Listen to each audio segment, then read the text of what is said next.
l'ULCC décide, tôt cette année fiscale, de demander des comptes à ceux et celles qui ont le grand privilège de gérer les biens publics et collectifs.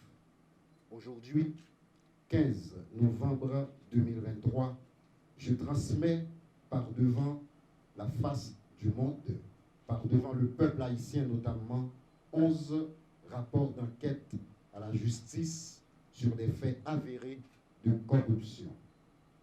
Cette cérémonie de remise se veut la 4e de mon administration pour un total de 42 rapports finalisés et acheminés aux autorités de poursuite. Ces dossiers présentés ce matin ont fait l'objet de traitements minutieux qui a nécessité la mobilisation des compétences diverses, notamment en audit, en droit, en investigation financière et numérique. Il touche plusieurs institutions de l'État ainsi que des agents publics, des personnalités politiques qui avaient pour certains et qui ont encore pour d'autres le devoir et la responsabilité de gérer en digne et honnête citoyen l'argent du peuple haïtien. Ces enquêtes d'envergure concernent, entre autres, l'Office national d'assurance vieillesse, ONA, le Centre national d'équipement, CNE, le Sénat de la République, l'APN de Saint-Marc, le ministère de l'Éducation nationale et de la formation professionnelle, le ministère des Affaires étrangères et des cultes, la mairie de Ouanamet, première phase, et la loterie de l'État haïtien. Les informations, les infractions retenues à l'issue des investigations sont les actes de détournement de biens publics, d'enrichissement illicite, de blanchiment des avoirs, d'abus de fonction, de prise illégale d'intérêts, de fausses déclarations de patrimoine, de faux en écriture publique et d'association de malfaiteurs à titre, bien sûr, d'infractions assimilées. Il va sans dire que la perte que subit l'État haïtien à cause de ces actes de corruption de ceux et de celles qui ont trahi la nation est colossale. Sur l'ensemble de ces dossiers, le trésor public a été saigné à blanc. Les pertes et les manques à gagner sont estimés à plus de 4 milliards de gourdes, soit 2% du budget national 2023-2024 et 11 fois plus que le budget alloué à l'unité de lutte contre la corruption. Je veux aujourd'hui, entre autres, affirmer que l'ULCC a déjà conduit 7 enquêtes d'importance à l'Office national d'assurance vieillesse, ONA, dont 5 pendant mon administration. Il s'agit notamment de la RBI, de ONA Pharma, Caribex et de ces 2 dossiers transmis aujourd'hui portant sur des véhicules loués en dehors de toute norme établie pendant environ 20 mois pour plus de 60 millions de gourdes et de l'acquisition d'une propriété à Pétionville pour plus de 86 millions de gourdes dans les conditions opaques qui dissimulent des faits importants de corruption.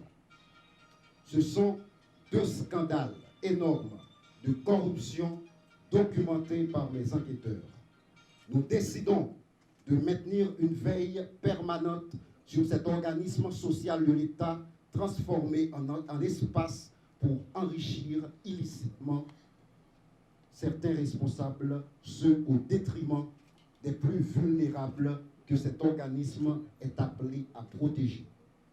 Plus que des rapports d'enquête, il s'agit de réquisitoires sévères qui établit un état des lieux absolument immonde de l'idée dominante qui veut banaliser la corruption, qui veut imposer cette mentalité qui tente de faire accepter que voler l'État n'est pas voler.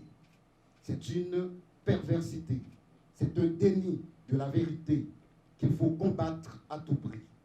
Ainsi donc, dans ce combat pour la survie collective, j'invite la justice à donner écho aux actes courageux de l'unité de lutte contre la corruption. La justice est l'une des pièces manquantes dans ce combat que nous conduisons avec conviction. pour 31 rapports d'enquête acheminés durant mes 3 dernières années, durant les 3 dernières années de mon administration, seulement 2 ordonnances sont rendues par 2 juges d'instruction. Je veux à cette phase saluer les efforts qui sont constatés dans certains dossiers transmis dernièrement par des juges qui portent en eux la dignité de la fonction et qui font honneur à ce corps respectable. Je demande donc solennellement à tous les magistrats, ceux dans le respect de leur indépendance, de prioriser d'abord les intérêts de l'État et de la collectivité dans les dossiers de l'ULCC.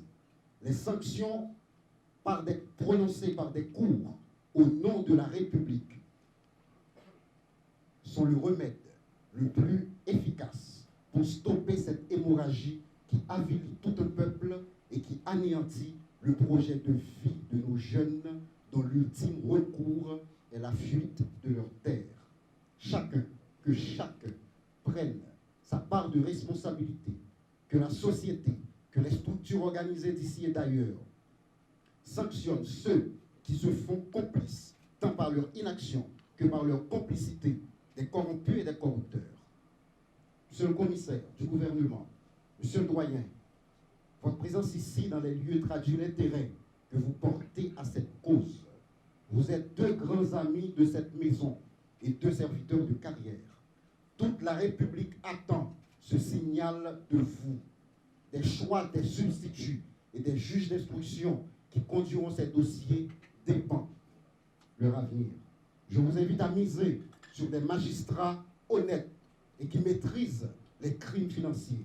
À partir des choix que vous aurez à faire, je me ferai une idée exacte du traitement qui sera donné à ces dossiers de corruption. Cette année, ce vingtenaire, l'ULCC exigera des comptes au nom et pour ceux qui viendront après nous et pour lesquels nous allons certainement continuer. Les rapports d'enquête publiés aujourd'hui, ce 15 novembre 2023, sont les suivants. 1. Rapport d'enquête de conformité sur la location d'espaces de garage par le bureau départemental de l'autorité portière nationale APN à Saint-Marc. 2. Rapport d'enquête sur la sélection des bénéficiaires des bourses d'études offertes par la Fédération de Russie pour l'année universitaire 2023-2024. 3. Rapport d'enquête sur l'authenticité du certificat de déclaration de patrimoine délivré par le greffier Wilfried Elie à l'ancien sénateur de la République, Willow Joseph. 4. Rapport d'enquête partiel réalisé au Centre national des équipements CNE. 5. Rapport d'enquête relatif à la gestion de l'ancienne directrice générale de la loterie de l'État haïtien, Marie-Margaret Fortuné Dautier, pour la période allant de mai 2016 à avril 2021, phase 2, les tenanciers de Borlette. 6. Rapport d'enquête sur la gestion des matériels et équipements de la mairie de Ouanamètre par le maire Luma Démétrius. 7.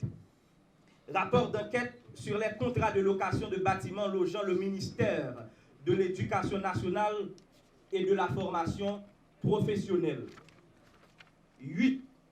Rapport d'enquête sur le patrimoine du sénateur de la République, de l'ancien sénateur de la République, Nenel Kassi.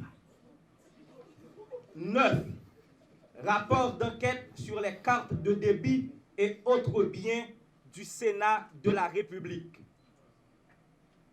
9.